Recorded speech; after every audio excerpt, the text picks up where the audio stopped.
Pai Celestial, nós te glorificamos por poder estar aqui nessa manhã, falando em voz alta sobre o Deus Todo-Poderoso, Criador de céus e de terra, clamando que o Senhor nos instrua, nos capacite a entendermos a tua santa, agradável e perfeita vontade.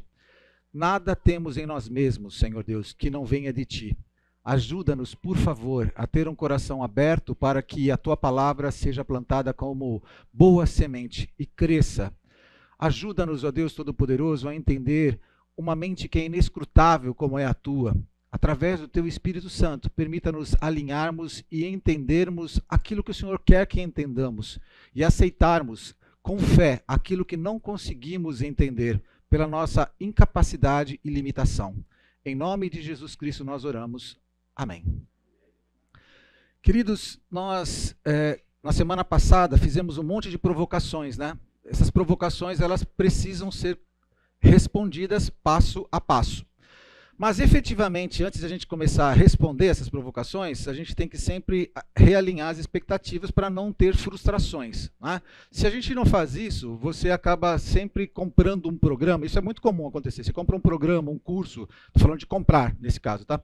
E aí não entrega aquilo que você havia comprado no final. E existe a frustração. Então, o que a gente pretende aqui?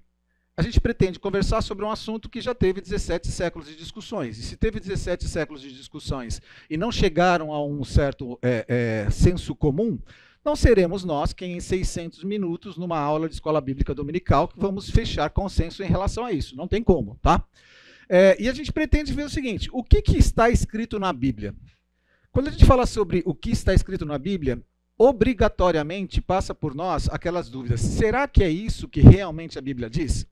Será que se eu fizer uma outra tradução eu não vou encontrar uma outra resposta? Será que no grego não está dito uma outra coisa, no hebraico não está escrito uma outra coisa? É muito comum essa dúvida para a gente. E eu já quero responder a vocês que sim, o que está escrito nas nossas escrituras é o que realmente se aproxima da melhor tradução para que nós tenhamos a melhor interpretação. Porque foi fruto de 17 séculos de interpretações de pessoas que se aplicavam para esse tipo de interpretação até chegar nesse conceito. Uma das pessoas que congregam entre nós e que está lá em São Paulo é o Marcelo Berti. O Marcelo Berti, para quem segue ele, vê que ele tem diversas publicações em Instagram e muitas vezes ele coloca até a tradução de algumas palavras que você não tem uma tradução idêntica para a língua portuguesa. O que você pega é o conceito e traz esse conceito. E esse conceito não briga com todo o preceito que está sendo estruturado naquele texto. Porque se você trouxer um conceito que você vê que ele não encaixa, não faz muito sentido. Então eles fazem isso. Os linguistas fizeram isso ao longo dos 17 séculos. Tá? Aí você tem a parte de 2, né? O que os estudiosos disseram que está escrito na Bíblia. Quando a gente fala sobre estudiosos, eu já não estou falando mais de intérpretes. Eu estou falando de pessoas que criaram doutrinas, criaram os axiomas, aqueles que vão puxando de um para o outro e dizendo isso daqui significa isso. Basicamente, a gente tem aqui duas discussões que a gente pode trabalhar entre algumas outras que são menores, mas que existem. A gente tem o calvinismo e a gente tem o arminianismo. Então, o que os estudiosos calvinistas disseram que está escrito na Bíblia e o que os estudiosos arminianistas disseram que está escrito na Bíblia? Tá. E o que nós entendemos do que está escrito na Bíblia? Porque, na grande maioria das vezes, nós não fomos formados por doutrinariamente por uma igreja. Geralmente a gente é muito formado pela prática da exposição às escrituras. Você vai vendo a exposição, você vai montando o seu cenário na cabeça, vai dizendo, bom, eu penso desta forma. Mas se alguém pedir para você fazer uma declaração de missão, de visão, declaração, na verdade, de missão e valores, não, já é outra coisa, uma declaração estatutária sua, do que você crê, você vai ver que você é um ser estranho, você é um Frankenstein. Por quê? Porque você não entrou na doutrina, você foi só exposto à exposição e você montou alguma coisa. E se você pegar só uma montagem e chegar diante de uma pessoa que é ou calvinista ou arminiano, ele vai dizer, peraí, está meio bugado, isso daqui você está falando é um conceito arminiano, isso daqui é um conceito... E é difícil conseguir conjugar alguma coisa que você fale que você está fechado só daquela forma. Algumas pessoas podem chegar à conclusão de que, não, você é 100% calvinista, você é 100% arminiano. Beleza. Mas o que eu quero que vocês entendam é que nós também temos o nosso background. Nós também temos o nosso senso de certo e errado, o nosso senso de justiça. Nós também achamos que Deus deve ser, aspas, fecha aspas, aí, como nós pensamos que ele deve ser. Ele tem que ser bom como a gente quer que ele seja, ele tem que ser misericordioso como a gente quer que seja, porque a gente entende daquela forma. Tanto que, muitas vezes, eu vejo pessoas respondendo assim, eu penso que. Tudo bem, você tem o direito de pensar, mas você pensa assim com base no quê? Tá? Eu vi um dos livros que ele falou uma coisa que eu achei fundamental. A igreja atual, e olha que esse é a igreja atual, estou falando de 1906, o cara escreveu isso em 1906. Ela deixou doutrina. A nossa igreja não é doutrinária. Eu não estou falando da igreja fonte. A igreja evangélica não é doutrinária. Nós somos uma igreja prática. Você não consegue entrar na doutrina e entender exatamente ela. E para ser doutrinário, você não precisa necessariamente fazer um curso de exposição bíblica de 4 anos. Você só precisa ter esse tipo de aula, esse tipo de exposição, esse tipo de provocação para que você possa estudar. Tá? E o que queremos que esteja escrito na Bíblia? Por que é o que queremos? Existem duas palavras que são muito próximas, mas elas têm conceitos diferentes. Exegese e exegese. Exegese é eu tiro do texto o que o texto diz, e exegese é eu tiro do texto o que eu interpreto o que o texto diz. Então eu tento tirar do texto alguma coisa que faça sentido para o meu pensamento. Então, um exemplo, tá? Eu vou mostrar um exemplo cracho, muito cracho de exegese. E Jesus tocou o esquife. Só que se você ver no contexto, ele tocou para poder ressuscitar uma pessoa. E a pessoa não tem conhecimento, ele faz, tocou o esquife. Então vamos falar sobre louvor. Jesus tocou o esquife. Isso é uma piadinha que a gente faz, mas que aconteceu numa igreja CCB, comunidade, a Congregação Cristã do Brasil. Isso aconteceu de fato. Então você vê o nível de desconhecimento. Estou querendo dizer que toda a CCB tem esse nível de desconhecimento? Não, estou querendo dizer que naquele caso, aquela pessoa teve esse tipo de atitude. Tá? Então, a Bíblia ela me diz o que ela diz, e eu preciso entender claramente isso. Outra coisa, que é uma preocupação que a gente tem sempre a tendência de harmonizar fé e ciência. A gente tenta. Por mais que a gente entenda que existe uma divisão entre as duas, em certo momento, e que existe pontos de ligação nas duas, a gente sempre tem a tendência de fazer isso. Por quê? Porque nós somos pessoas inteligentes que queremos, muitas vezes, conversar com pessoas inteligentes para convencer essas pessoas inteligentes a ver que a Bíblia estava certa, tem razão. No entanto, eu não estou dizendo que não devamos fazer isso, a gente tem que fazer isso. Mas não é a minha persuasão humana que convence uma pessoa do seu pecado. O que convence uma pessoa do pecado é o Espírito Santo de Deus. Então, essa nossa luta para tentar harmonizar isso, ela não é tão necessária. Mas é claro que a gente pode pegar aquilo que a ciência tem na sua limitação e tentar enxergar o que a Bíblia diz e tentar harmonizar. Tá tudo bem, tá tudo bem. Mas a gente não precisa lutar por isso, tá? Por que eu estou falando isso? Durante séculos e séculos, as faculdades, as melhores faculdades do mundo, elas eram cristãs. Elas eram cristãs. Você não, a primeira, eles até usavam um termo que eu me esqueci agora exatamente, acho que é a princesa das princesas, se não me engano, era a teologia. A partir de então, você estudava outras áreas, mas era sempre a teologia, a primeira. Então, eles sempre tentavam harmonizar. E essa harmonização, muitas vezes, foi feita de forma equivocada. Você tentava encaixar um negócio desse tamanho assim num negócio pequeno. E isso foi mal feito durante um certo tempo. Tá bom. Como é que a nossa mente ela é hoje? A nossa mente ela é uma mente teológica ou ela é uma mente científica? Vamos falar sobre a nossa igreja, sobre o nosso perfil.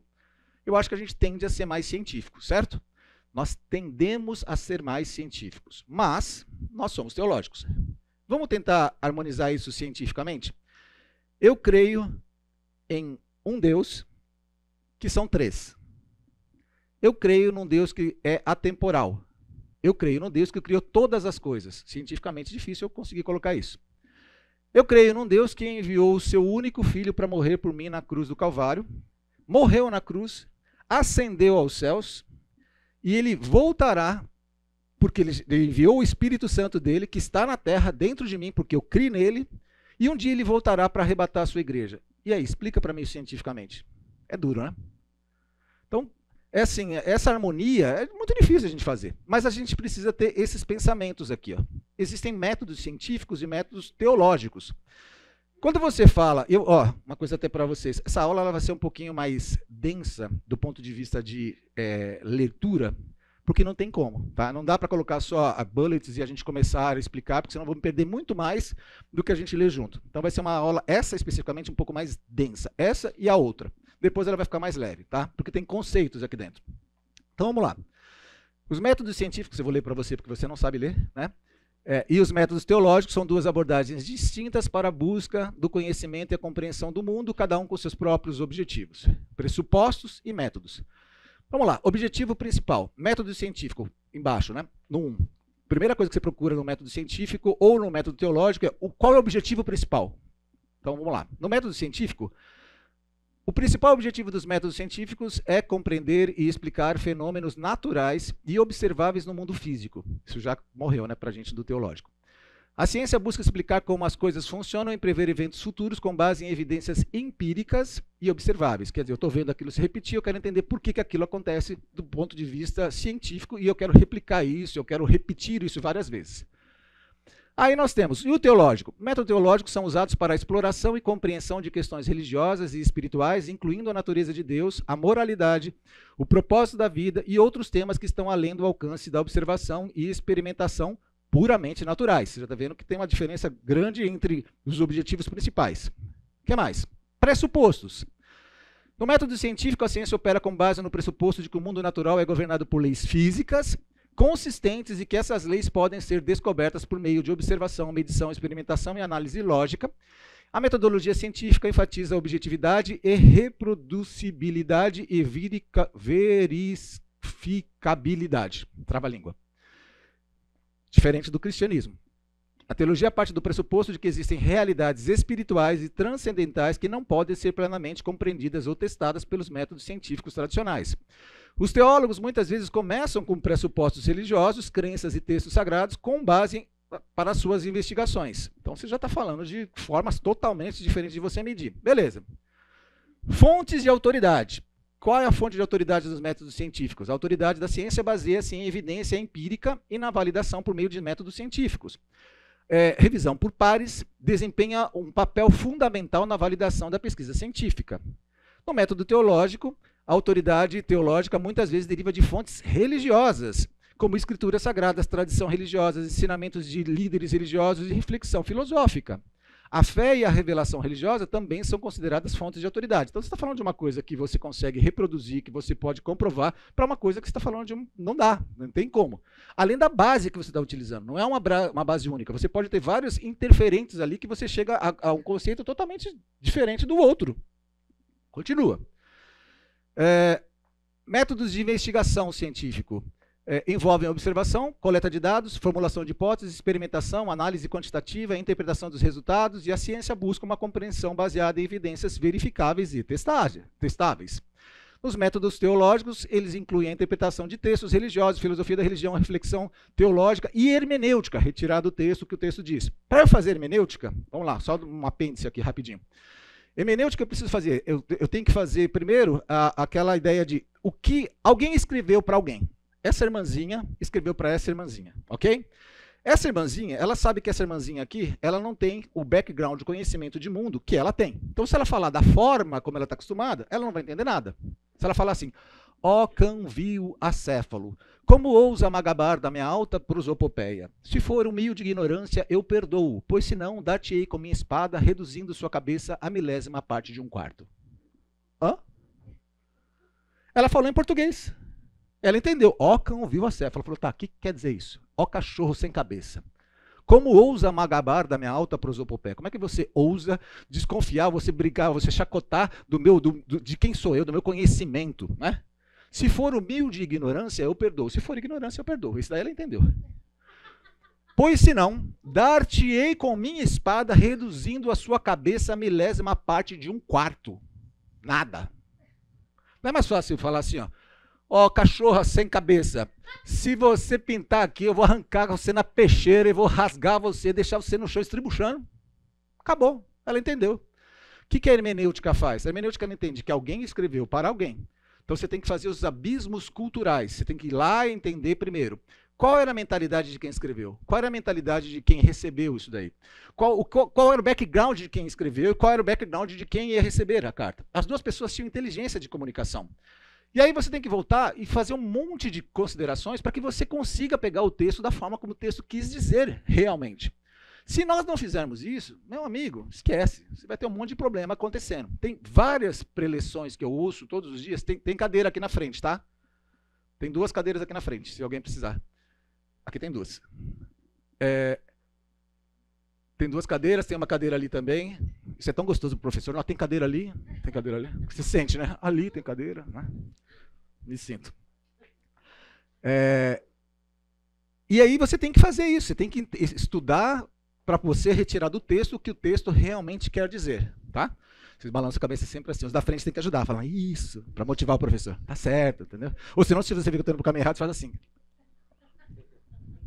Tem que ser expressivo, tá? Legal, o que mais? Abordagem da realidade. Essas são as diferenças entre os métodos científicos e os métodos teológicos. No método científico, a ciência se concentra na realidade natural e física e se esforça para explicar fenômenos observáveis dentro desse contexto.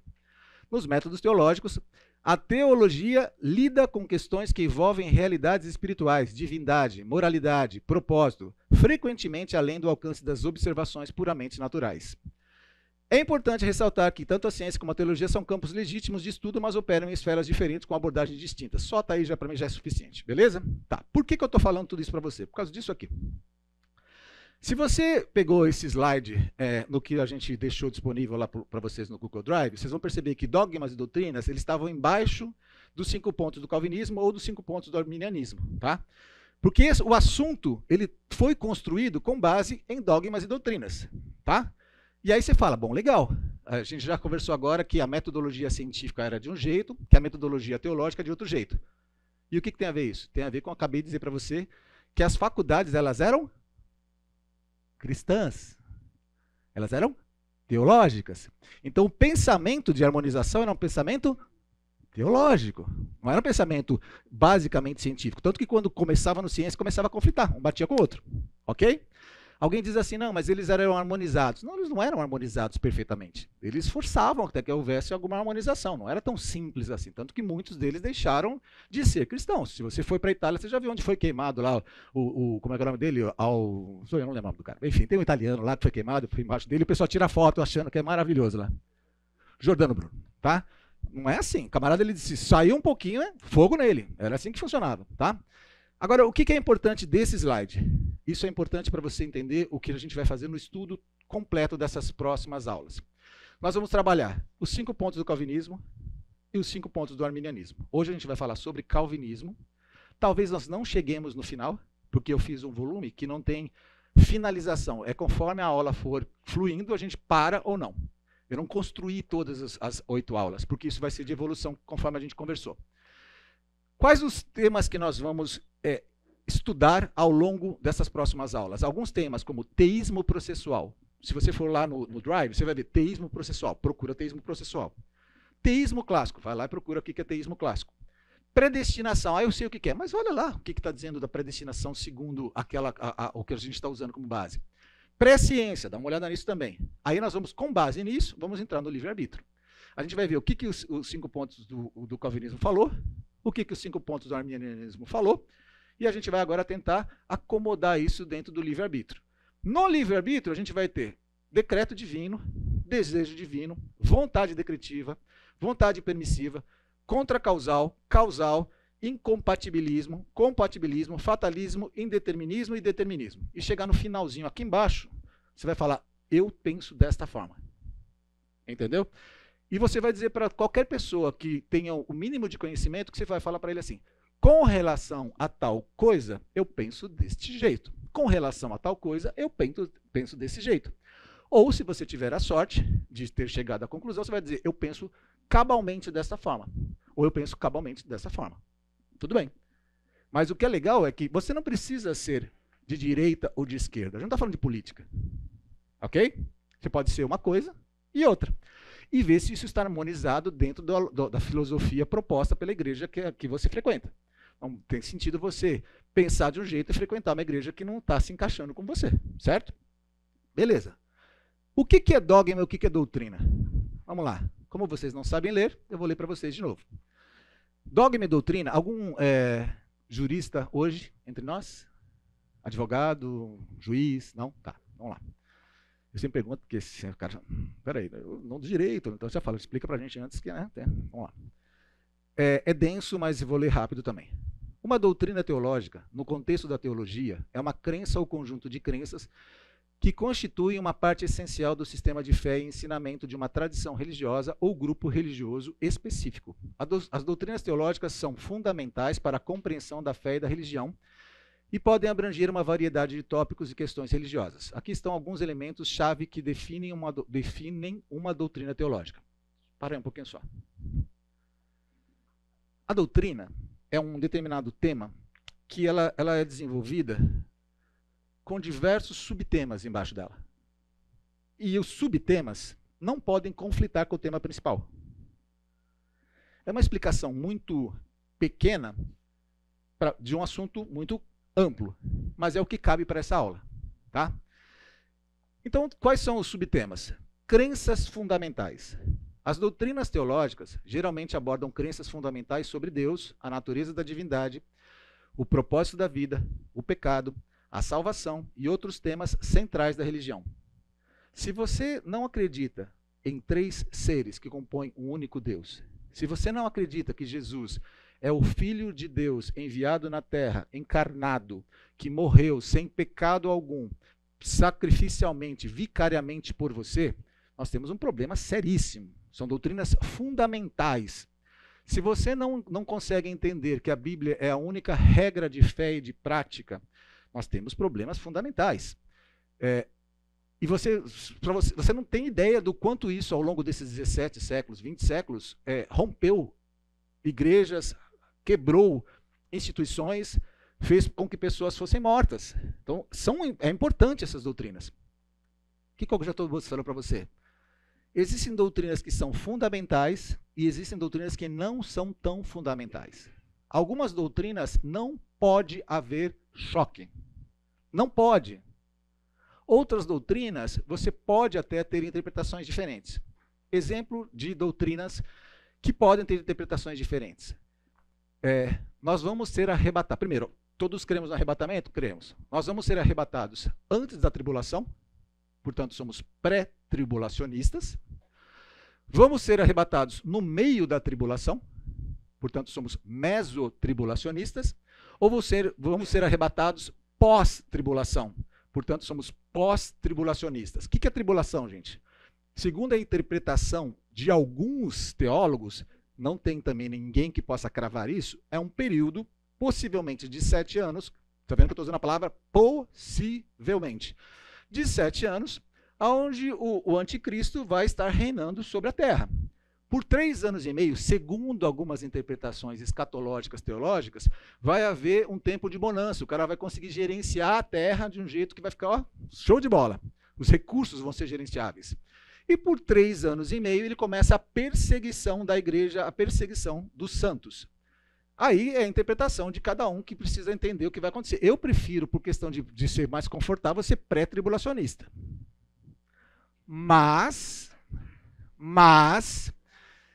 o jeito de Deus agir me leva a entender que pelo menos mesotribulacionista eu acho que a gente vai ficar. Porque geralmente Deus põe o povo dele para ser moído junto com o povo, até que geralmente. Mas eu queria muito ser pré-tribulacionista. Muito, muito, muito. Queria muito. Assim, incrível. Voltei. Jesus, glória, glória. E só olhando lá de cima. Esse aí mesmo, Jesus. Esse aqui foi esse aqui, Jesus. Alma cebosa. Alma cebosa. Vamos lá. 2. Base na Escritura. Muitas doutrinas teológicas são fundamentadas nas escrituras religiosas e da tradição, como a Bíblia do cristianismo. Quem já foi católico, acho que a maioria de nós já passou por alguma experiência católica, sabe que a Igreja Católica, ela não reconhece a Bíblia como sendo única fonte de regra de fé e prática. Ela reconhece como fonte de regra de fé e prática, mas ela aceita os dogmas e doutrinas da Igreja, da Santa Igreja Católica. Então eles têm diversos outros livros que, segundo eles mesmos propõem, têm a mesma importância do que a Bíblia. E por isso que quando você pega um católico e você começa a falar sobre Bíblia para ele, ele começa a falar assim, nossa, mas é verdade? Aí ele vai e pergunta para o pároco dele, pergunta para o padre ou para quem seja a pessoa. Primeira coisa, esse pároco vai falar para ele, afaste-se dessa pessoa. A segunda coisa, ele vai falar, não, é porque existem diversas tradições aceitas e antigas da Igreja Católica que não são diferentes do protestantismo. Como a maioria das pessoas não querem estudar, não querem mergulhar, o cara aceita, tá tudo beleza. Tá? Isso eu falei da Igreja Católica, porque é a maior igreja do mundo, mas existem várias outras igrejas que são assim também. Testemunhas de Jeová, Mormons e tantas outras aí. Tá? Interpretação teológica. As doutrinas teológicas são frequentemente o resultado de interpretação das Escrituras e de outros textos religiosos. Os teólogos buscam compreender e explicar esses textos à luz da fé e da tradição. Quem que fez a tradição? Foi Deus? Foi o homem, foi a interpretação do homem. Então a gente está falando de uma coisa que é discutível. Ah, não, mas é tradição, é aceita. Beleza, eu entendo, mas assim, é imutável? O homem ele é 100% correto? Não, são homens. A gente aceita que estudaram muito mais que a gente. Beleza, mas a inteligência disse que a gente tem que dar um pouco também de crédito para outras formas de pensamento. Ensinamento autorizado. Muitas doutrinas teológicas são oficialmente ensinadas e autorizadas por líderes religiosos ou instituições religiosas. Elas podem ser parte dos credos, declarações de fé ou catecismo de uma religião. Acho que eu já fiz um apêndice disso daqui quando eu falei sobre o catolicismo, cabe para cá. Desenvolvimento ao longo do tempo. As doutrinas teológicas podem se desenvolver e evoluir ao longo do tempo à medida que as comunidades religiosas enfrentam novas questões e desafios. Isso pode levar a mudanças na interpretação e na ênfase de certas doutrinas. Eu vou pegar alguns exemplos bem mais próximos da gente, mas é que hoje para a gente já aceita tranquilamente. Mas para quem tem mais de 100 anos, talvez esteja alguém com mais de 100 anos aqui entre nós, hoje tem rejuvenescedores, tem alguns sistemas interessantes. Você falava sobre divórcio, era impraticável, as pessoas não podiam fazer nada depois do divórcio nas igrejas. Se você falasse sobre formas de exclusão de membros, era por qualquer coisa que se excluía membros, era terrível. Homossexualismo dentro da própria igreja, como é que se via isso daí? Não estou dizendo que a gente tem que aceitar nada disso, tá? Pelo amor de Deus. Nós não somos uma igreja inclusiva nesse sentido. Eu não posso negociar alguma coisa que não me pertence, a Bíblia não me pertence, eu não negocio a Bíblia. Mas, por exemplo, coisas menores, do tipo tocar bateria dentro da igreja ou não tocar bateria dentro da igreja, isso foi discussão, foi tema de discussão, e isso foi sendo adaptado durante muito tempo, tá? Isso aconteceu. Diversidade de opiniões. Mesmo dentro de uma tradição religiosa específica, pode haver uma diversidade de opiniões e interpretações teológicas. Alguns pontos doutrinários podem ser objeto de debate e de discordância entre os teólogos e os fiéis. Por quê? Porque é diferente de método científico. Eu não vou chegar no mesmo resultado se eu não usar a mesma base. Você está entendendo como é que funciona? A metodologia científica, de estudo científico, de plataforma científica, é diferente. Você chega de uma outra forma. Eu consigo fazer metodologia de pares, eu consigo replicar isso pelos russos, eu consigo fazer o que eu quiser e tudo dá certo. Quer pegar 2 cadeiras? Quem está chegando, se quiser pegar 2 cadeiras, dá. Se quiserem vir para cá também depois, vocês pegam, tá? Eu estou me sentindo. Né? Põe aqui, fica aqui em cima e volta. Vai descer alguém lá de cima assim, para a gente orar. Até parece, né? Mais próximo que eu chego de Jesus é para pedir perdão. 7º, está acabando, tá? Influência na prática religiosa. Isso é muito importante. As doutrinas teológicas têm um impacto significativo na prática religiosa, orientando o comportamento dos fiéis, as liturgias, as éticas e os valores de uma comunidade religiosa. Uma pessoa da minha família está com câncer. Graças a Deus é só uma ilustração. Eu vou orar pedindo que Deus cure esta pessoa, ou eu vou orar sobre essa pessoa dizendo, Senhor, cumpra-se sobre ela a tua vontade. Porque numa determinada linha teológica, acredita-se que já foi colocada autoridade no nome de Cristo, sabendo que a vontade final é dele, mas que eu tenho que ter fé, semelhante a um grão de mostarda, para determinar que aquilo aconteça. É como se eu me apossasse de algo que já está disponível. No outro eu digo, Senhor, a tua vontade se cumpra. Qual é a forma correta? Isso é um exemplo disso. Tá? E a gente tem que evoluir para ver se existe uma forma correta. Não sei. Vamos chegar lá. Vamos ver se essas próximas 6 aulas vão permitir a gente chegar lá. Exemplos de doutrinas teológicas incluem a trindade no cristianismo, a crença na existência de um único Deus em 3 pessoas, Pai, pessoas, foi ótimo, Filho e Espírito Santo. O conceito do karma e reencarnação no hinduísmo e budismo, ou da crença da unicidade de Deus, como no caso do Tawhid, do islamismo. Vocês vão perceber, isso eu já percebi na minha koinonia. Eu tenho uma koinonia que a gente trabalha, pela graça de Deus, há alguns anos, e é muito comum a gente fazer a pergunta assim: quem é Deus para você? E eu vou filtrando. A quantidade de vezes que eu ouvi pessoas falando que Deus se manifestava de 3 formas diferentes, mas era uma pessoa só, foi várias. Outros falavam que eram 2, que eu vou encontrar o Pai e o Filho. E o Espírito Santo é a força ativa de Deus, exatamente como diz os testemunhos de Jeová, que não tinha uma pessoa no Espírito Santo, que o Espírito Santo não era uma pessoa. E eu tenho certeza que quando eu faço essa provocação aqui, você está sendo provocado para você entender como você pensa sobre isso daí. Só que essa é a base do cristianismo. É a base do cristianismo. Eu preciso entender isso. Como é que essa coisa funciona? Talvez não seja objeto de nosso estudo nessa aula aqui. Tá? A gente já prepara uma próxima vez já para falar sobre a Trindade. Talvez já até tenha já aqui dentro dos temas que a gente já tem, com a profundidade necessária. Mas a gente precisa ter isso. Em resumo, uma doutrina teológica é uma parte fundamental da fé e da tradição religiosa, fornecendo uma estrutura para a compreensão e a prática da religião em uma comunidade ou tradição religiosa específica. Vou voltar algumas slides para trás, que é esse daqui. Vou dizer para você o seguinte. O que eu quero dizer em últimas palavras? Se eu analisar os 5 pontos do calvinismo utilizando uma determinada conjunto de doutrinas, eu vou chegar a uma conclusão. Se eu utilizar um outro conjunto de doutrinas, eu vou chegar em outra conclusão. Entenderam isso? Mas para eu poder me livrar disso, eu preciso ver o que a Bíblia fala sobre si própria. E tentar fazer uma transposiçãozinha, fazer uma exegese disso. E ver se harmoniza ou não harmoniza. Ah, mas tem 17 séculos sobre isso. Beleza, vamos ver se os 17 séculos estão de pé ou não estão de pé. Já quero dizer para vocês que vocês não vão se desviar no final desses cursos. Vocês vão chegar lá dizendo: Deus é maravilhoso, é fantástico e eu creio na sua palavra. Tinha uma irmãzinha que ela falava para mim assim: eu não acredito que Jonas ficou no ventre do grande peixe. Eu acredito que Jonas ficou no ventre do grande peixe, e se tivesse escrito nas escrituras que o grande peixe tivesse ficado dentro do ventre de Jonas, eu também acreditava. Falei, eu também sou assim. Por que eu sou assim? Porque eu acredito num camarada que ressuscitou, amigo. Olha, desculpa, eu vou usar um termo chocante para você. Olha a palhaçada que a gente propõe para os outros. Cara, alguém chegou, morreu na cruz e ele ascendeu aos céus. Eu falo isso para alguns professores da Unicamp, eles olham para mim e falam assim: super legal. E, entendeu? É fé, você tem que ter fé. Chega uma hora que você fala assim: eu tenho que ter fé. Eu mudei a minha vida inteira, eu tenho 53 anos de idade, me converti com 18. A minha vida inteira foi para essa direção. Quer dizer, eu tenho que acreditar. Tenho que acreditar. 5 pontos do calvinismo. Vocês já ouviram já que em inglês é tulip, né? Que é aquela tulipa, que é a flor que os holandeses tinham como uma referência.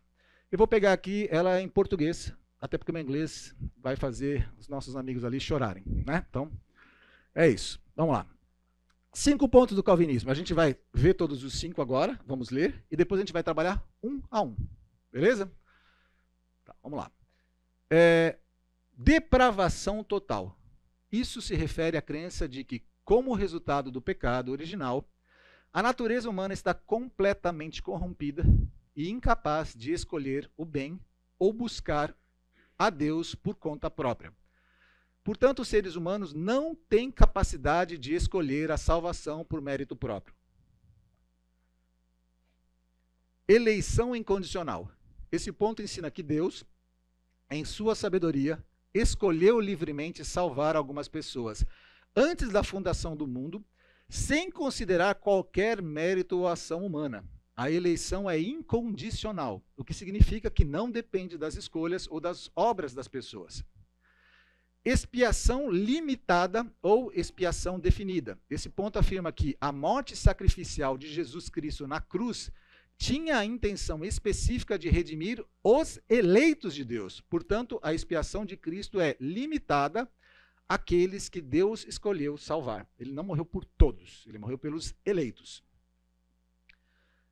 Graça irresistível. A doutrina da graça irresistível sustenta que, quando Deus chama os eleitos para a salvação, sua graça é tão poderosa que eles não podem resistir a ela.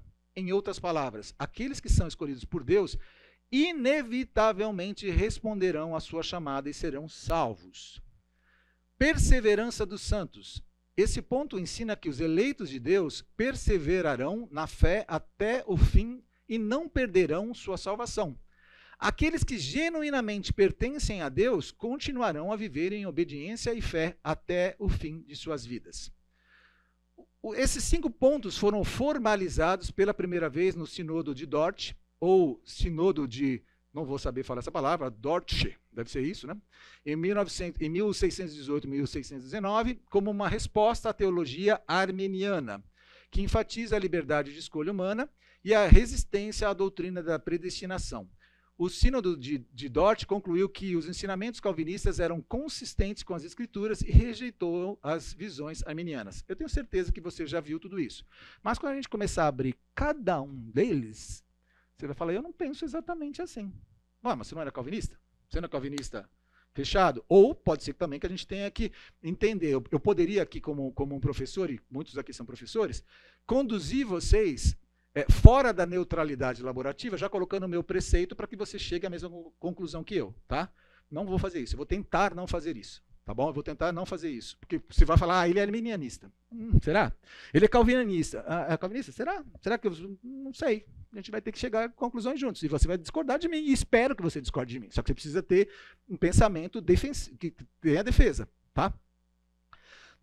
Agora são 10:04. Temos mais algum minutinho, já vai tocar, tá? Mas vamos começar a falar sobre depravação total. Depravação total se refere à crença de que, como resultado do pecado original, a natureza humana está completamente corrompida e incapaz de escolher o bem ou buscar a Deus por conta própria. Portanto, os seres humanos não têm capacidade de escolher a salvação por mérito próprio. A doutrina da depravação total é uma crença teológica que faz parte da teologia reformada, particularmente associada ao calvinismo. Ela se refere à visão de que, como resultado do pecado original, a natureza humana está completamente corrompida e depravada. Em outras palavras, a depravação total, que ensina que todos os seres humanos nascem com uma inclinação para o pecado e, amarelo, são incapazes de escolher o bem ou de buscar a Deus por conta própria, a menos que Deus intervenha. Eu quero pegar esse a menos que Deus intervenha, porque existe um problema que o arminianismo não conseguiu compatibilizar com esse ao menos que Deus intervenha. E para mim faz total sentido quando a gente conversar sobre o arminianismo lá na frente, tá? O que eles estão dizendo aqui? Estão dizendo o seguinte, Adão e Eva pecaram, não existe condições deles voluntariamente aceitarem uma proposta boa ou má. Eles morreram. Eles estão mortos em seus próprios pecados. E morto não tem condição de aceitar nenhuma coisa, nenhuma determinada outra. Se não tiver uma interferência, a graça de Deus pegando e dizendo assim, eu estou remindo você, eu estou tirando você disso. Você não vai até mim, você não chega até mim. Você não tem condições de querer, de desejar a mim mesmo. Tá? Então aí o que acontece? Esse pensamento é aquele pensamento que você vai falar assim, esse camarada aqui, ele não... Tem gente que acredita que o homem anda 50% e Deus anda 50% até a salvação. Isso daqui está fora do calvinismo. Aqui o homem não anda nada, Deus vem sobre o homem e Deus reme o homem. Não tem vontade humana. O homem não tem nada a ver com isso. Os outros pontos vão fazer com que haja uma compatibilização deste ponto. Mas é Deus que faz. Nada tem a ver com o homem. E a gente tem vários trechos bíblicos que defendem isso, que vão dar uma fundamentação muito boa para isso, tá? Vamos fazer a nossa pausa? São exatamente... Vai tocar, né? Quer ver? Quer ver? Ó? São 10 minutos. A gente consegue 10 minutos? A gente tem bastante coisa para seguir e a gente vai voltar para cá e nós não terminamos a depravação. A gente vai entrar aqui no próximo texto, tá? Vamos orar. Esse tema é tão quente que vale a pena orar de novo, né? Para reforçar aqui as coisas. Vamos orar. Pai Celestial, nós te agradecemos pela oportunidade de voltarmos a esse tema, após termos uma pausa para um café e voltarmos os nossos corações para a tua palavra. Ajuda-nos, Senhor Deus, a termos a compreensão da tua santa, agradável e perfeita vontade, para que possamos viver de modo alinhado com o teu propósito para as nossas vidas. Ser glorificado, ó Deus, em nossas vidas, em nome de Jesus Cristo. Amém. Queridos, eu vejo a necessidade de tratar um tema que vai ser um tema quente para frente. Vou dar um spoiler de alguma coisa do que a gente estava conversando agora há pouco aqui. Antes de ir para esse tema, a lista de presença que está correndo, se você não tem o seu nome na lista, você vai no final e acrescenta o seu nome. E a primeira página tem o QR Code que você pode fotografar para que você tenha acesso ao conteúdo que está disponibilizado no Drive, tá? Está no Google Drive. Então vamos lá. Agora há pouco a gente estava conversando sobre alguns assuntos que eu vou trazer isso como spoiler para você, mas depois a gente vai conversar com mais profundidade. Método heurístico, método quântico. Tá? Eu já quero deixar você mais suavizado para que você não se sinta violentando as escrituras ao interpretar de um jeito diferente da tradição que você foi formado. Esse computador aqui, ó, esse computador ele é um computador que ele trabalha com método heurístico. Tá?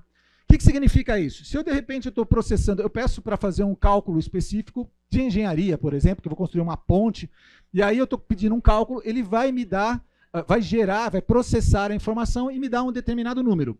Esse número que ele vai me dar, vai ter lá, depois da vírgula, alguns zeros e alguns números. Ok. Eu pego aquele número ali, que é feito um processamento heurístico, e construo a minha ponte. Tudo bem. Para o meu conhecimento disponível, é aceitável aquele número ali, e eu fiz computacionalmente as análises que eu tinha condições de desenvolver. Ok. Se você tivesse um computador quântico, aquele zero que parou ali, vírgula, e colocou alguns números depois, no método heurístico, ele poderia ter muito mais números posteriores. Muito mais números posteriores até chegar a um número exato. Se ele chegasse no número exato, o número que você tem analisado pelo computador heurístico e o número que você tem analisado pelo método quântico são diferentes. Os iniciais são iguais, mas os finais são totalmente diferentes. Por quê? Você está utilizando um processador diferente, um recurso diferente para fazer a mesma análise. Deus é quântico. Não dá para eu tentar entender Deus com toda a minha capacidade humana. Mesmo com todos os recursos que eu tenho disponível hoje, eu não consigo significar Deus. Por isso que ele diz, os meus caminhos não são os teus caminhos, os meus pensamentos não são os vossos pensamentos. Você não tem condição, você não consegue me analisar. Volta 100 anos atrás e diz para alguém na igreja que vamos falar assim, você vai ter um dia a presença do Senhor em toda a terra, ele vai ver todas as coisas. Aí alguém fala assim, puxa, eu creio. Mas é difícil entender isso. Vamos dizer que você voltasse lá e dissesse o seguinte, e eu não estou dizendo que Deus usa a internet para fazer isso, tá? Por favor. Mas vamos dizer que de repente você falasse para ele, ó, quero te mostrar a internet. A internet vai ser um sistema global que você vai ter satélites rodando. Satélites? O que é satélite? Você explica para o cara o que é satélite. Aí você põe satélite dentro do foguete, que você explica para o cara o que é um foguete. Aí subiu e vai colocar ao redor, e vai estar orbitando ao redor da Terra, e você vai ter uma comunicação que vai permitir que um device, um celular, ele consiga pegar a informação. O que é um celular? Aí você tem que explicar para o cara que é o celular. Aí você vai dizer para ele assim, e lá dentro você vai conseguir colocar a imagem. Ele fala, igual um vídeo. Ele fala, o que é um vídeo? Aí você tem que explicar para ele o que é um vídeo. Aí você vai conseguir ver a pessoa e conversar com a pessoa. E se você tiver uma boa conexão, porque isso daí você tem condições de fazer, todo mundo pode ter uma reunião, o mundo inteiro, globalmente, se tiver 7 bilhões de pessoas, pode estar nessa mesma reunião, no mesmo momento, vendo a mesma coisa. O cara vai olhar para você e falar, eu tenho fé, irmão, mas você também é criativo, hein? Agora fala para mim hoje. Totalmente compreensível, né? Você consegue entender isso claramente. O que aconteceu? Você foi galgando, várias tecnologias chegaram para você e você consegue compreender isso muito mais facilmente. Eu estou querendo dizer para você que Deus usa a internet para poder? Não, mas eu também não estou dizendo que não. Ele pode usar. Ele pode estar em todos os lugares usando o recurso que ele quiser, a forma que ele quiser. Beleza? Eu sei que isso buga um pouco a sua tradição. Mas eu não estou nem aí para a sua tradição. que eu estou preocupado é que você enxergue que Deus tem os seus meios. E Ele faz do jeito que Ele quer. Então, é isso. A gente tem limitação para interpretar a Deus. A gente tenta colocar Deus dentro do nosso conhecimento, dentro dos nossos conceitos, e a gente não consegue. A gente está falando agora há pouco da medicina. A medicina, quanto você acha que ela evoluiu nos últimos anos? Você tem ideia do quanto evoluíram as coisas? Agora, você acha que essa medicina chegou no seu ápice? Querido, daqui a 100 anos você vai olhar para trás e falar assim, gente, eles eram primitivos. Eles usavam isso? Você está falando sério mesmo? Ressonância? O que? PET, CT, scan? Ainda, o que é isso, gente? A gente acha que é... Tem um monte de coisa que vão surgir. E novas tecnologias vão te dando novas visões. E você vai compreendendo algumas coisas. Eu tinha um professor, estou compartilhando exatamente o que a gente compartilhou aqui na hora do intervalo, que ele dizia, tenha fé. Tenha fé. Porque por mais que você compreenda, por mais que você estude, por mais que você busque, você vai chegar num lugar que você vai falar, eu não tenho capacidade de entender.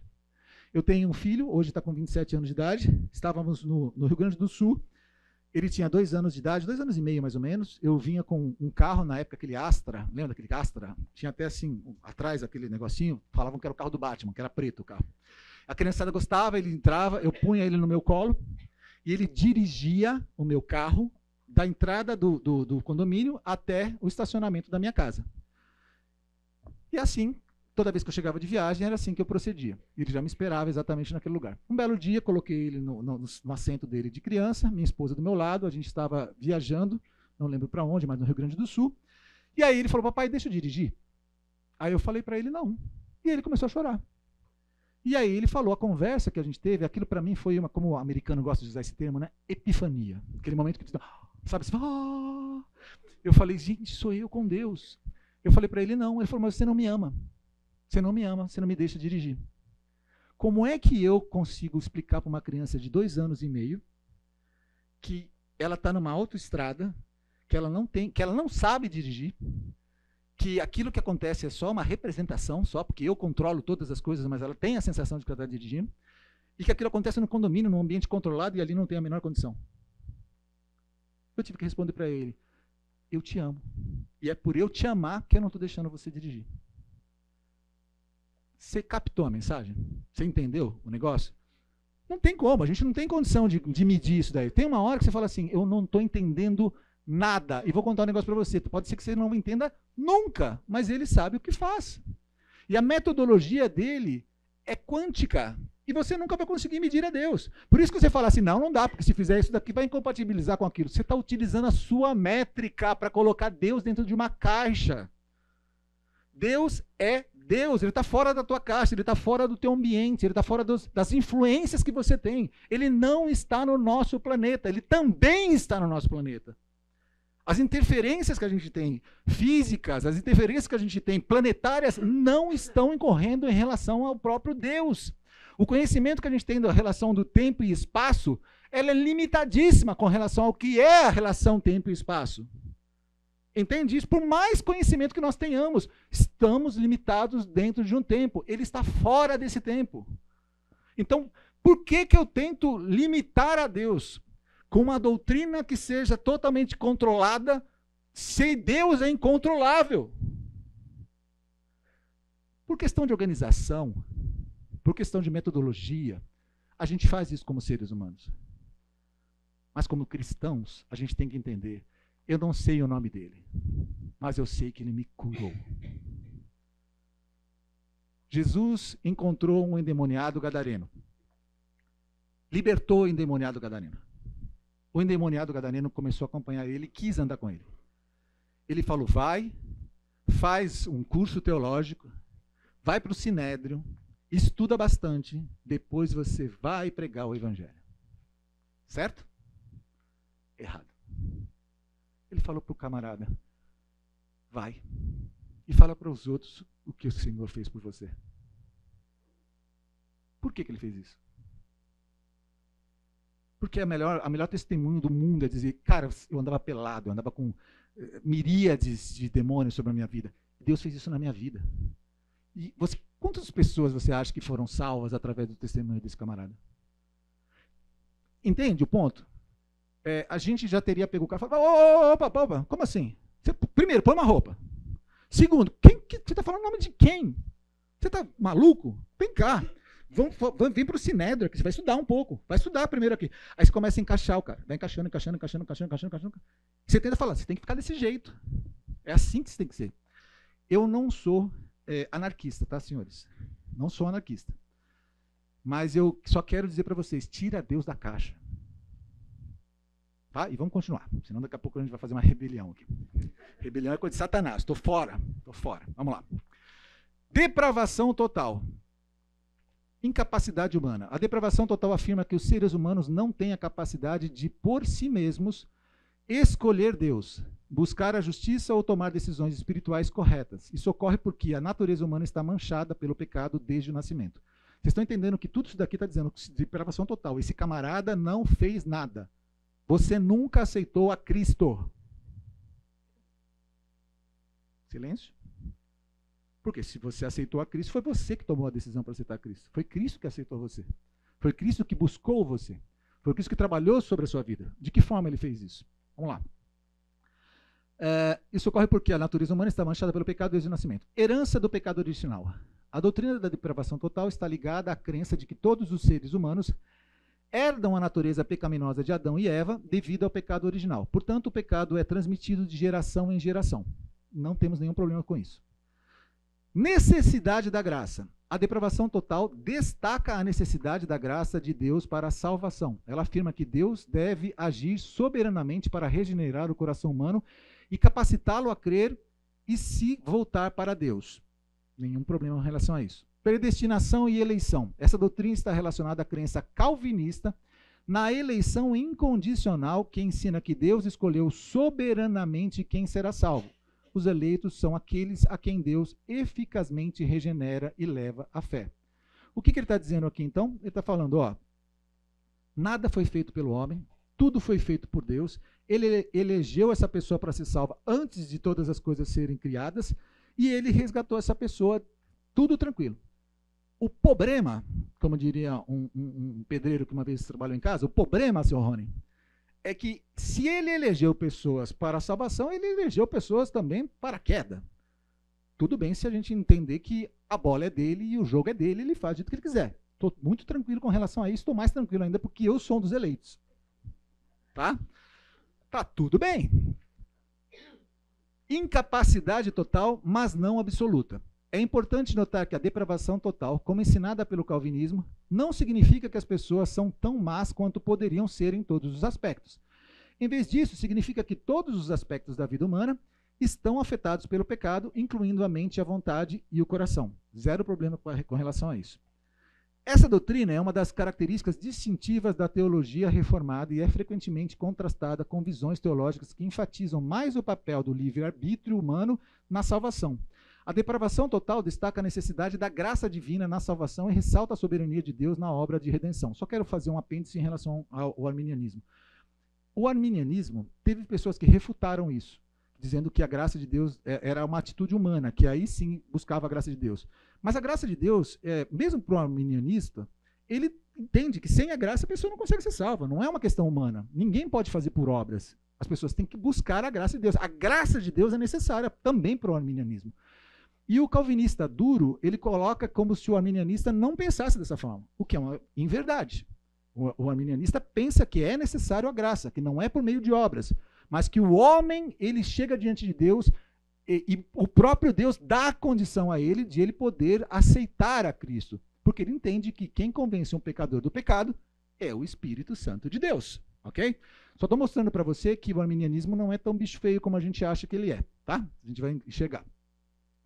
Versículos bíblicos para a defesa da depravação total. Romanos 3, de 10 a 12, NVI, nova versão inventada. Só para ver se vocês estão acordados. Como está escrito, não há nenhum justo, nenhum sequer. Não há ninguém que entenda, ninguém que busque a Deus. Todos se desviaram e tornaram-se juntamente inúteis. Não há ninguém que faça o bem. Não há nenhum sequer. Só fazer um comentário para vocês. Texto fora do contexto para um pretexto é errado. Toda vez que eu pego um texto, eu preciso entender que aquele texto não foi escrito em versículos. Ele foi escrito numa carta, redigida, contínua. E ele tem um início, meio e fim. Ele está dentro de um conjunto de coisas. Para eu poder fazer uma análise textual, uma crítica textual, eu não tenho que pegar um versículo isolado. Eu tenho que entender o que está escrito antes, tem que estar escrito depois e contextualizar melhor. Isso para qualquer análise que eu preciso fazer, beleza?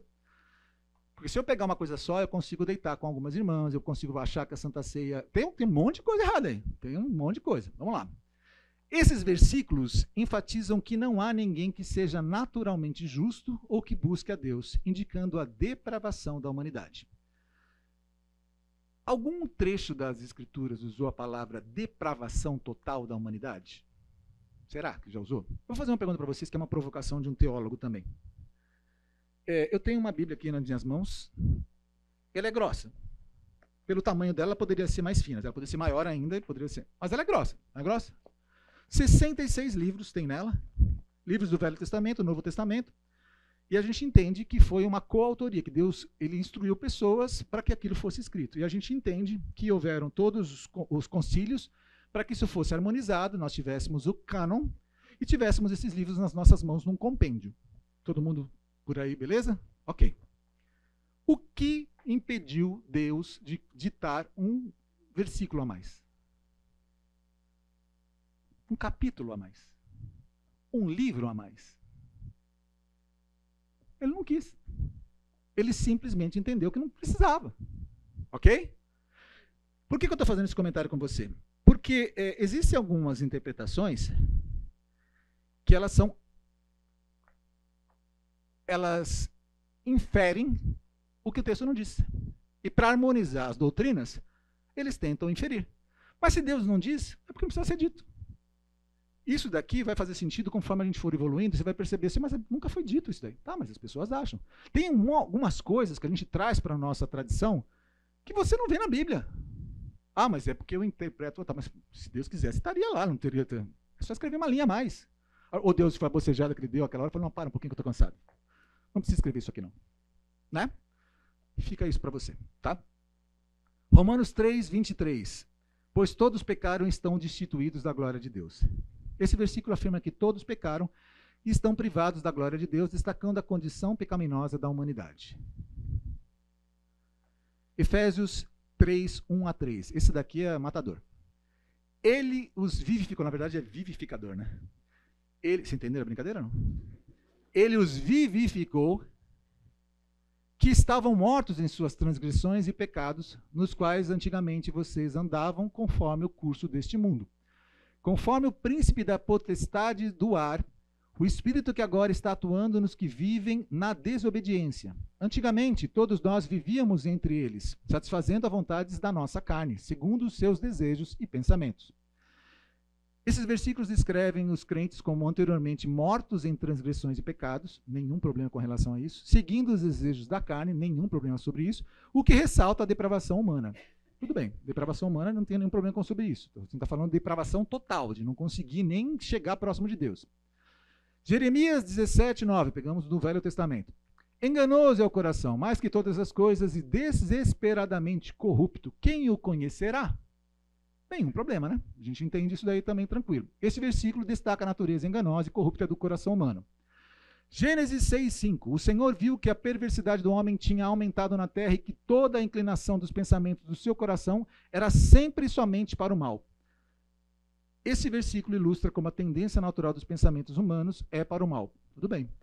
Salmo 51, 5. Eu nasci na iniquidade e em pecado me concedeu minha mãe. Tudo bem.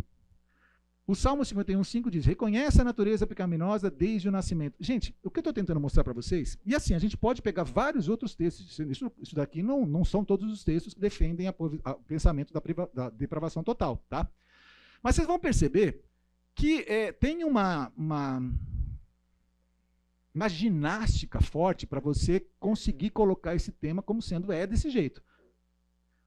Você vai criando uma engenharia para você montar essa doutrina. Isso aconteceu no arminianismo também, tá bom?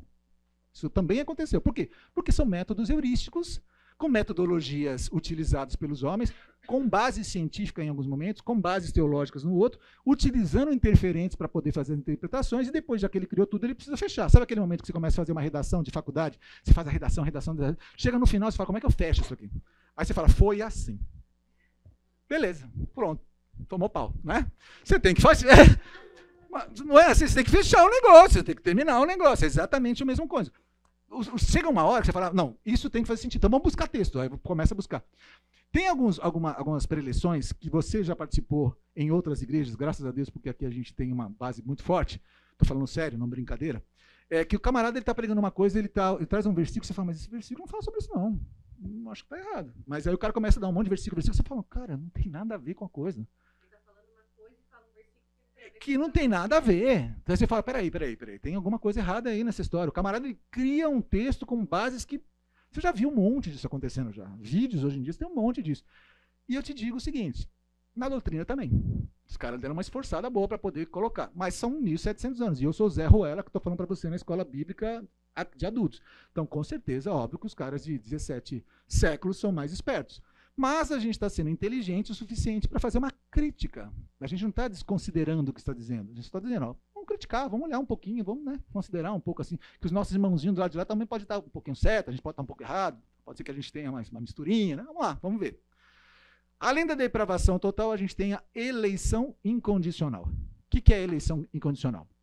É uma crença teológica associada, eu estou lendo para você porque eu sei que você não sabe ler, associado ao calvinismo, uma corrente do cristianismo protestante que se baseia nas doutrinas ensinadas por João Calvino. Antes de João Calvino já teve gente, tá, gente? Então é importante isso. Não começou com Calvino, começou em 300, não em 1600, 1700, começou em 300, pós-Cristo. Por que não começou antes dos 300? Porque conforme a teologia era atacada, havia pessoas que se declinavam sobre os textos para poder fazer as defesas. Como ela começou a ser atacada no 4º século, aí começou a ter os teólogos defendendo isso. Tá? Você tem o Pelágio do lado de cá, que algumas pessoas dizem que foi o pai do arminianismo foi Pelágio, depois os semi-pelagianos, e do lado de cá você tem Tomás de Aquino, que também era o antecessor, lá de 300 anos, do 4º século, que foi o antecessor do calvinismo. Tá? Uma coisa interessante, tá? Muitas pessoas associam coisas a Calvino que Calvino não fazia. Muitas pessoas associam coisas a Armínio que também ele não concordava, o que acabou ficando que a tradição aceitou aquilo. Tá? É mais ou menos o professor falando, não falou. Não, mas eu entendi. Você entendeu, mas não foi o que ele falou. Entendeu? Só que naquela época você não tinha gravação, né? Você não podia falar, ó, pega aí o VAR, né? Você mandou, né? Se fosse daí nos cultos, você fala assim, pastor, né? Puxa o VAR aí que está, né? Onde eu parei? É uma crença teológica associada ao calvinismo, uma corrente do cristianismo protestante que se baseia nas doutrinas ensinadas por João Calvino. Essa doutrina afirma que Deus, em sua soberania absoluta, escolheu antes da fundação do mundo um grupo específico de pessoas para serem salvas e receberem a graça da salvação, independente de qualquer mérito, escolha ou ação delas.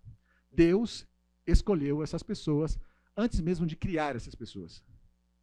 Ok? Mas ele é um ser atemporal. Beleza, então ele consegue ver isso. De que forma ele vê isso? Ele predestina as pessoas ou ele tem pré-conhecimento do que elas vão fazer? São coisas diferentes. Uma coisa eu digo, levantei essa pessoa para chegar nesse propósito.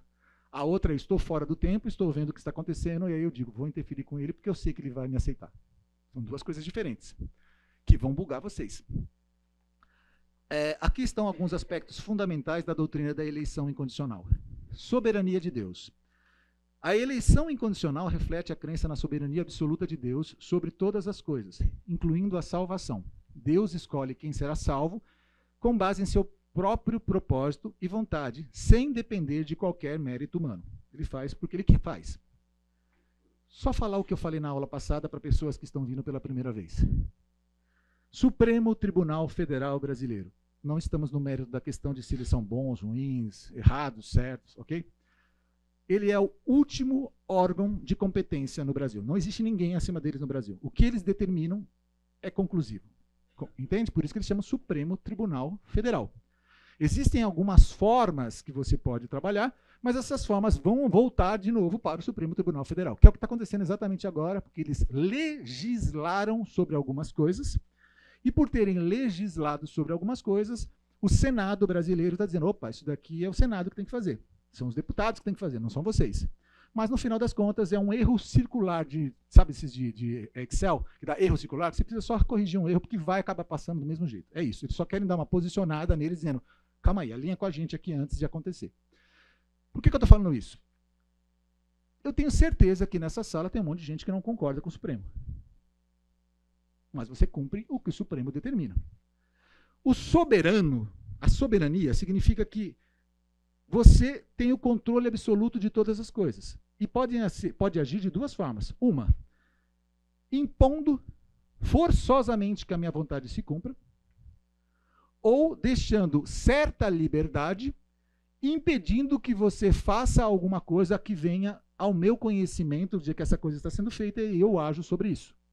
E eles são soberanos. Quando você fala o Supremo Tribunal Federal Brasileiro, ele é soberano? Ele é soberano. Onde eu quero chegar com isso? Eu já estou plantando para vocês uma sementinha de que Deus ele pode ser autolimitado. Ele pode querer autolimitar-se. Eu estou trazendo um assunto que não tem nada a ver com ele aqui, mas que vai casar depois para vocês. Meu filho tinha 14 anos de idade, demos para ele um celular. Esse celular já tinha acesso à internet. Eu já tinha planos parentais que eu podia fazer controle do que ele tinha acesso. O meu aparelho era da mesma configuração do dele, eu poderia espelhar, de modo que eu soubesse onde é que ele estava acessando. Mas eu simplesmente dei para ele um celular e deixei ele habilitado para fazer qualquer tipo de entrada.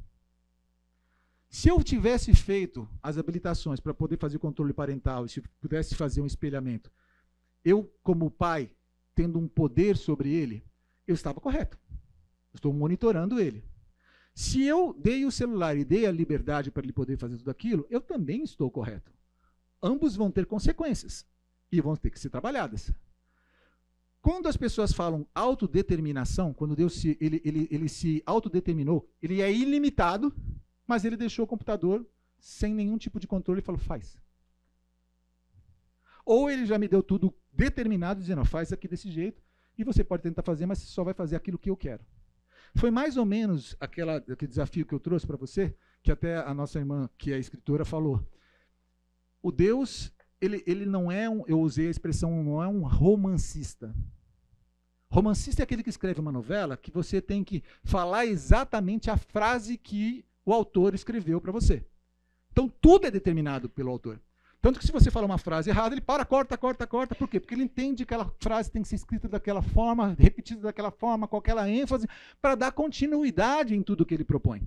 Isso é um romancista.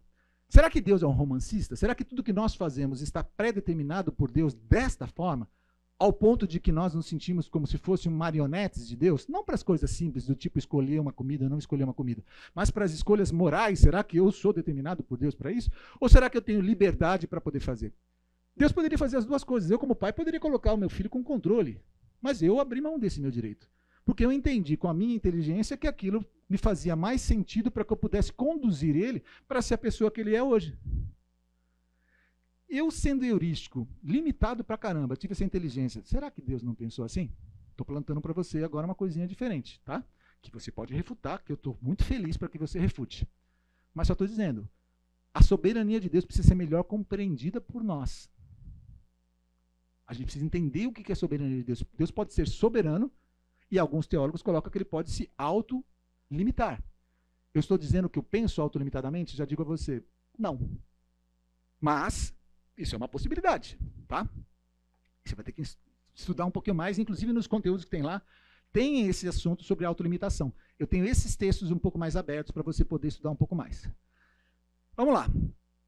Predestinação. A doutrina está intimamente relacionada à predestinação. Deus escolheu soberanamente aqueles que serão predestinados para a salvação, enquanto outros são deixados na sua condição de pecado. Eu vou mudar a condição de pecado para dizer, esses daqui vão queimar no fogo do inferno eternamente. Dói mais, né? Mas é assim que está escrito aqui. Deus levantou o camarada dizendo, você, eu vou levar para o céu. Você, não vou levar. Por quê? Porque a bola é minha. A bola é minha, o jogo é meu. E eu vou fazer assim. Porque eu quero, eu sou Thanos. Sabe aqueles joias do infinito do Thanos? Eu estalo o dedo e digo, metade vai, metade não vai cair. Não, é randomizado. Né? O médico gosta de randomizado. Aleatório. Aconteceu, você morreu, queimou no inferno. Aí eu vou fazer uma outra pergunta para você que é teológica, que nós já falamos da última vez. Cancelamento eterno. Tem gente que acredita que a eternidade é assim, eu vou queimar no inferno, mas eu vou ser cancelado, eu vou desaparecer, eu vou ser aniquilado. Mas a Bíblia não fala sobre isso. A Bíblia fala sobre eterno. Esse camarada está fritando lá eternamente. Então eu vou mudar a forma de ler para você aqui. Aí você vai ver que legal que é. A doutrina está intimamente relacionada à predestinação. Deus escolheu soberanamente aqueles que serão predestinados para a salvação, enquanto outros vão ser deixados para ser lançados no mar de fogo e enxofre, queimando eternamente, sofrendo para sempre, sempre, sempre, sempre, sempre, sempre, sempre, porque eu simplesmente quis que alguém fosse de um jeito e outro fosse de outro jeito, porque eu sou dono da bola. Estranho, né? Mas pode ser. Quando eu estou fazendo assim com toda a energia, você está falando, cara, esse cara é arminiano. Será? Sei, eu estou querendo confundir você. Só estou querendo dizer para você que é arminiano ou que você é calvinista, você precisa ter uma defesa. Ele pode fazer isso que ele quiser? Ele pode. Ele é quântico. Ele consegue fazer análise que eu não tenho condição. Então, as análises de Deus são diferentes da minha. Ele vai chegar naquilo lá. E o que eu vou fazer diante dele? Aceitar. Dizer, Senhor, a ti pertence a honra, a glória, o poder, a majestade, o domínio e a autoridade. Todas as coisas estão nas tuas mãos. E eu te louvo, porque eu não sei por qual motivo, mas o Senhor me aceitou. E o Senhor permite que eu fale contigo nesse momento, diante de uma sala, e o Senhor me ouve. E o Senhor está aqui, porque o Senhor disse que onde estivessem 2 ou 3 reunidos, o Senhor estaria no nosso meio. E Ele está nesse momento, nessa sala, no nosso meio. Por quê? Porque Ele fez assim. Como? Não sei. Cabe a mim agradecer apenas. Continuemos.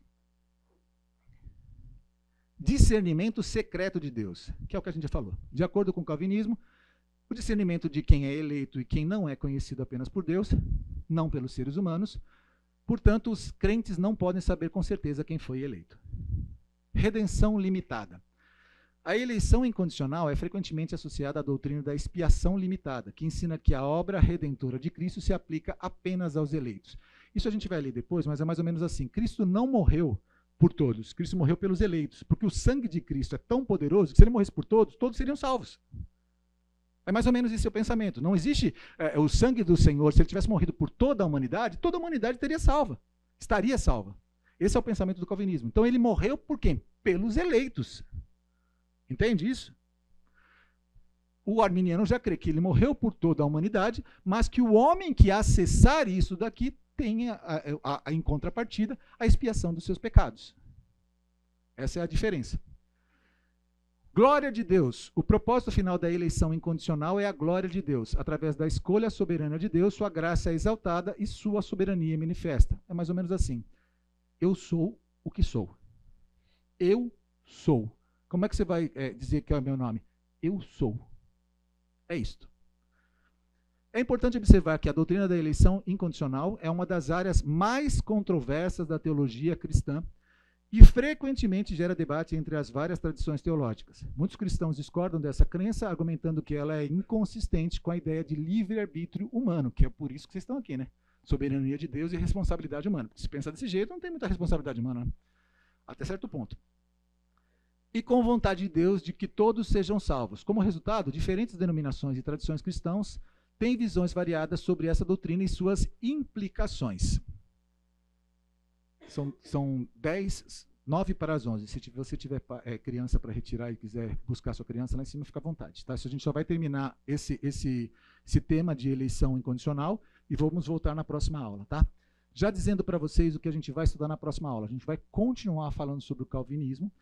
Todos os pontos do calvinismo que estão no Google Drive, você pode acessar um por um e estudar com os versículos bíblicos, e é óbvio que você pode pegar outros versículos bíblicos para dizer, eu não acredito que isso seja dessa forma, porque vi um outro versículo aqui. Porque o que eu posso ter feito? Eu posso ter conduzido você para versículos bíblicos que me dão condição de simplesmente dar base para eu argumentar de uma certa forma. E pode ser que tenha outro versículo que eu tenha ocultado. Então é bom que você estude. Tá?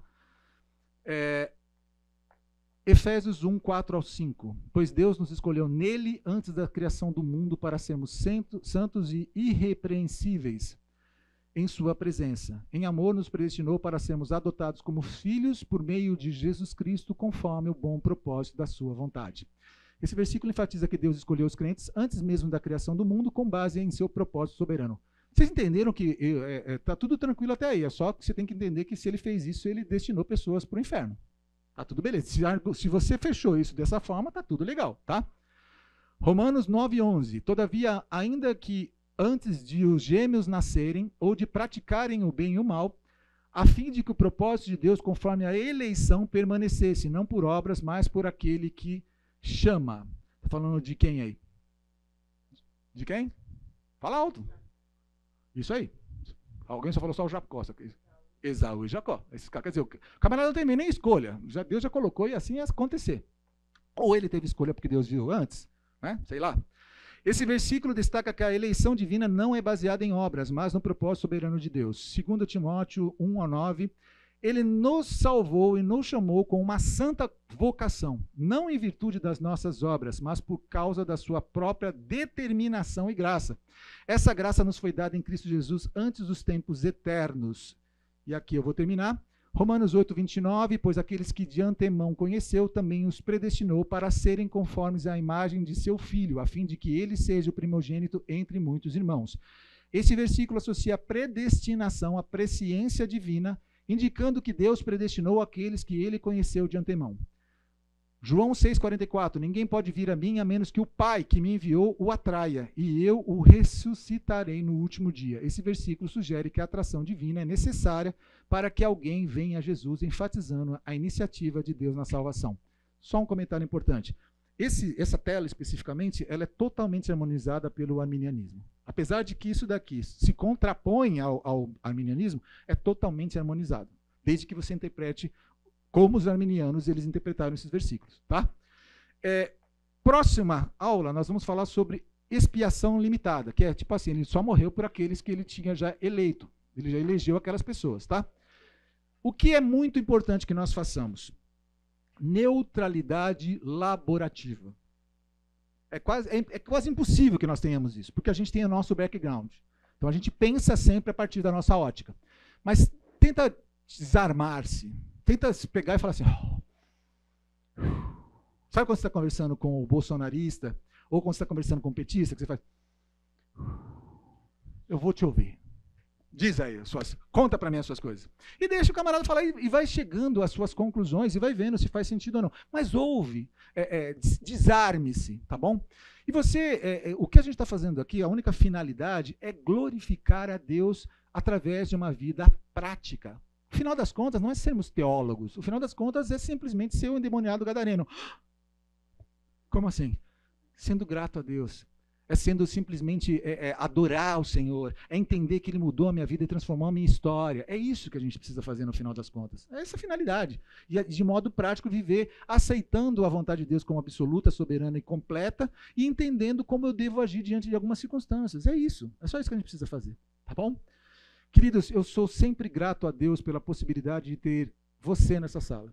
Porque eu sei que você tem anos e anos de cristianismo, tem a sua sabedoria humana, você tem a sua formação acadêmica, e para mim sempre é muito agradável poder ter você aqui com a gente, tá? Eu me sinto honrado, humildemente honrado em ter você aqui, porque eu sei que você tem tantas aulas e tudo mais. Convido você para que esteja novamente aqui. Se você não viu a primeira aula, por favor, vá lá no site, consulte a primeira aula, porque ela é um crescente, tá? Ela não está isolada. Então, elas são crescentes até que nós cheguemos no final, tá bom? Que se você não tem acesso ao Google Drive, já está aqui também naquele QR Code. E se você quiser, de qualquer forma, chegar no final do curso e falar, Rony, ainda assim, terminamos tudo, mas eu ainda tenho dúvidas, eu vou disponibilizar até um questionáriozinho para ver como você pensava e como você pensa, tá? Para a gente chegar em algumas conclusões depois. E já posso dizer para você, apesar de toda a forma como a gente faz aqui, nós estamos totalmente harmonizados com a teologia da Igreja Batista Fonte, nós acreditamos exatamente iguais, não tem nenhum problema. Existem coisas que a gente vai trazer aqui, que você vai pensar diferente, mas esse pensar diferente não conflita com as doutrinas fundamentais da gente, tá bom? É isso, tá? Já estou garantindo a você que a gente não vai desviar da nossa fé, não vou montar uma outra igreja, não vou fazer nada disso, tá bom? Fica tranquilo, tá tudo belezinha. Vamos orar? A única pessoa que é seu nome aqui, tem duas pessoas, né? Tem o Alemão. Alemão, você vai orar agora por nós, então. Senhor, obrigado mais uma vez que Tu nos permite que possamos estar aqui nesta classe, onde podemos ouvir e colocar, Senhor Deus, as nossas mentes, os nossos propósitos diante de Ti, e que possamos buscar a Tua vontade, a Tua direção em nossas vidas. Que Tu esteja com cada um aqui presente, com cada família aqui presente, que Tu possa estar abençoando. Nos dê um bom resto de dia, e que a Tua graça, a Tua bondade e misericórdia esteja conosco hoje e sempre. Em nome de Jesus. Amém.